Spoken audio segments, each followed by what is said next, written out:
अस्सलाम वालेकुम नाज़रीन, मैं हूं जलील सांखी और आप देख रहे हैं मदारिस न्यूज़। इस वक्त हम आज मौजूद हैं दारुल उलूम कबीरवाला की एक शाख अल हुसैन एजुकेशनल इस्लामिक इंस्टीट्यूट में। और यहाँ पर इस वक्त जो असल चीज़ आपको दिखानी है वो ये है कि फ़ुज़लाए किराम के लिए एक बेहतरीन प्रोग्राम यहाँ पर लॉन्च किया गया है। वो ये है कि फ़ुज़लाए किराम जो मैट्रिक पास होते हैं उनको यहाँ पर कंप्यूटर कोर्स भी करवाया जा रहा है और साथ साथ इंग्लिश लैंग्वेज कोर्स भी यहाँ पर करवाया जा रहा है। अब ये अंदर के मनाज़र क्या हैं और यहाँ के जो तलबा हैं यानी जो फ़ुज़लाए किराम यहाँ कोर्स करने आए हैं उनके तासुरात क्या हैं और यहाँ का जो मुनज़्ज़म तरीका है, और इसके साथ साथ यहाँ पर हुफ़ाज़ एजुकेशन सिस्टम भी चल रहा है। ख़ासकर हमारे वो तलबा मदारस के जिनकी दिलचस्पी होती है या फ़ुज़ला जिनकी दिलचस्पी होती है कंप्यूटर या इंग्लिश कोर्स की, वो पंजाब से सिंध का यानी कराची का सफ़र करते हैं। तो अब अल्हम्दुलिल्लाह पंजाब ही में उन्हें ये सहूलत मुयस्सर है। अब इसके हवाले से हम इनके जो मुकम्मल लोकेशन है या रब्ता नंबर है वो भी आपको दे देंगे, और जो इनकी शराइत होती हैं वो भी यहाँ के जो टीचर हजरात हैं उनसे हम इनकी शराइत भी आपको मालूमात दिलवा सकते हैं। और जो हिफाज़ एजुकेशन सिस्टम है यहाँ पर उसकी क्लास यहाँ बच्चों की चल रही है। इनका शराइत दाखिला क्या होते हैं, तरीक़ाकार क्या होता है, किस उम्र के बच्चों को लिया जाता है, और यहाँ पर तालीम का मेयार और तालीम का तरीक़ाकार क्या होता है, वो अंदर जाकर आपको यहाँ के टीचर से ही मिलवाते हैं।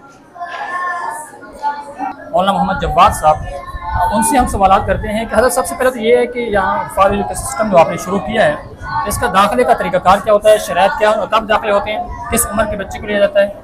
हमारे यहाँ शराइत ये है कि तकरीबन 8 से 10 साल के बच्चों को लिया जाए, ज़्यादा छोटे बच्चों की भर्ती न की जाए। हमारी शराइत में से सबसे ज़्यादा यही अहम है कि बच्चा कुछ ना कुछ पहले से पढ़ा लिखा है। उसमें उमूमी शर्त तो यही है कि प्राइमरी किया वो, लेकिन अगर उसमें कोई गुंजाइश निकल आए कोई, क्योंकि यहाँ ये पसमानदा इलाका है, तो इसमें अगर मिसाल के तौर पे कोई बच्चा चौथी में या 5वीं में है तो इतनी भी गुंजाइश कर लेते हैं। और रिहाइश बच्चों को यहीं दी जाती है? जी, बच्चों की मोस्टली रिहाइश यहीं पर है। सही हो गया। और इसके अलावा जो बच्चा मसलन यहाँ हिफ्ज़ करने आता है तो कितने साल की उम्र में वो बच्चा हिफ्ज़ भी कर लेता है और साथ साथ आगे प्राइमरी करता है या मिडिल करता है? जी, हमारा टारगेट यही है कि प्राइमरी पास को लिया जाए और 3 साल के अंदर हिफ्ज़ और गर्दान ये भी मुकम्मल हो जाए और उसके साथ में उनका मिडल भी कंप्लीट हो जाए। इन 3 साल में 6ठी 7वीं 8वीं 3 साल के अरसे में बच्चा हिफ्ज़ भी कर ले और साथ साथ अगर वो पहले से ही प्राइमरी है तो उसको मिडिल तक, अगर पहले से प्राइमरी नहीं है 1-2 साल कम है उसके, तो फिर भी कोशिश होती है कि उसको मिडिल तक जो है यहाँ पर क्लासेस दी जाएँ ताकि आगे चलकर वो मैट्रिक की क्लास ले सके। और मैट्रिक का जहाँ फिलहाल निज़ाम नहीं है मरकज़ में होगा। जी, इंशाल्लाह वो मरकज़ में है। ये वो कंप्यूटर लैब और रूम है कि जिसके अंदर फ़ुज़लाए किराम यहाँ बैठकर कंप्यूटर कोर्स कर रहे हैं और इसके साथ साथ यहाँ इनको मुख्तलिफ और भी कोर्स करवाए जाएंगे। अब कंप्यूटर के अंदर इन्हें क्या सिखाया जा रहा है, इनके साथ हमारे साथ मौजूद हैं इनके जो टीचर हैं मौलाना उमैर जमील साहब। तो इनसे पूछते हैं हज़रत, सबसे पहले तो ये है कि ये फ़ुज़लाए किराम किसी एक मदरसे के हैं या फिर मुख्तलिफ मदारिस के हैं, और दूसरा ये है कि इनके एडमिशन का तरीक़ाकार क्या है, कब एडमिशन होते हैं और यहाँ इन्हें क्या सिखाया जाता है? ठीक है, बहुत शुक्रिया।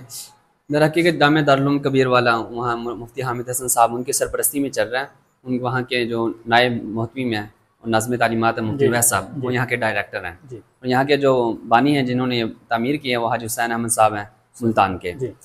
तो तरीक़ाकार ये होता है कि हमने ये शर्त रखी कि मैट्रिक शर्त हो और वो फाजिल हो, किसी भी मदरसे का हो, पंजाब में, पंजाब से बाहर, पाकिस्तान का किसी भी मदरसे का फाजिल है इफ़ाक़ुल मदारिस के तहत ये जैसे भी, और वो मैट्रिक की हुई है उसने तो यहाँ के कोर्स कर सकता है। जिसके साथ साथ हम उसको ऑफिस मैनेजमेंट सिखाएंगे और उसको ग्राफिक डिज़ाइनिंग के अंदर एडोब फोटोशॉप सिखाएंगे, इलस्ट्रेटर सिखाएंगे और वर्डप्रेस वेब डिज़ाइनिंग और कोडिंग भी सिखाएंगे उसको।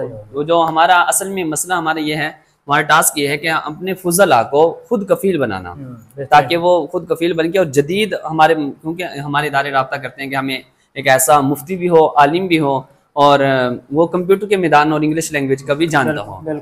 तो ऐसे फुज़ला को, ऐसे अफराद को, उन इदारों को मुहैया करना और दस्तियाब अफराद को उनको देना, ये हमारा टास्क है। तो हम इंशाल्लाह ऐसे ही लोग यहाँ तैयार करेंगे ताकि वो जाकर उनकी कमी को पूरा कर सके। और उसके साथ साथ इंग्लिश लैंग्वेज कोर्स होता है, 2 टीचर और हैं वो इंग्लिश लैंग्वेज के लिए, इंग्लिश स्पीकिंग होगा, इंग्लिश राइटिंग होगी, वो भी साथ साथ इनका चल रहा है। 1 साल का कोर्स है? हाँ जी बिल्कुल, 1 साल का कोर्स है। और यहाँ पर रिहाइश, खाना सब कुछ दिया जाता है? हाँ जी बिल्कुल, रिहाइश भी दी जाएगी इनको, खाना भी इनको यहीं दिया जाता है। और ये मुख्तलिफ मदारिस से आए हैं। और कोई फीस वगैरह? कोई फीस नहीं है, बिल्कुल फ्री है ये। और हमारा बस ये है कि हम आएँ और हम अपनी जो है सर्विस दें और इनको फीस भी इनको मुहैया करना और ये सीख सकें। नाज़रीन, ये हैं वो मदारिस और ये मदारिस का रोशन चेहरा कि जो अल्हम्दुलिल्लाह अपने फ़ुज़लाए किराम को खुद कफ़ील भी बना रहे हैं और साथ साथ उन्हें एक ऐसा हुनर दे रहे हैं कि जो सिर्फ मदरसे की 4 दीवारी के लिए कारआमद नहीं है, बल्कि वो माशरे के अंदर कहीं जाकर भी इस स्किल को इस्तेमाल कर सकते हैं और इसको कारआमद ले आ सकते हैं। ये वो मुस्बत चेहरा है जो आपको दिखाना ज़रूरी था। अगर आप मदारिस के फुज़ला और तलबा हैं, आप इस तरह के प्रोग्राम्स के अंदर इंटरेस्ट रखते हैं, अगर चाहते हैं तो हम इन हज़रात का आपको नंबर स्क्रीन पे दिखा रहे हैं, आप इनसे रब्ता भी कर सकते हैं। लेकिन चूँकि अभी तो एडमिशन नहीं होंगे मेरे ख्याल में। जी अभी तो हो गए, अभी एडमिशन इनके मुकम्मल हो चुके हैं। नेक्स्ट ईयर जो है इनके एडमिशन होंगे। और एडमिशन का प्रोसेस कब होता है तकरीबन? ये जो शवाल में जैसे कि मदारस के अंदर एडमिशन होते हैं, उन्हीं दिनों रमज़ान के बाद कोर्स का भी एडमिशन होता है फुज़लाए किराम का। और उसमें जो शर्त बुनियादी होती है, जैसे कि आपने सुना है, मैट्रिक शर्त है, तो ताकि कुछ ना कुछ पहले से कंप्यूटर से मुतालिक या इंग्लिश से मुतालिक उनको वाकफियत हो, ताकि यहाँ आकर वो 1 साल में बहुत कुछ सीख सके। आज के लिए इतना ही काफ़ी, मज़ीद इंशाल्लाह अपडेट देते रहेंगे। शुक्रिया।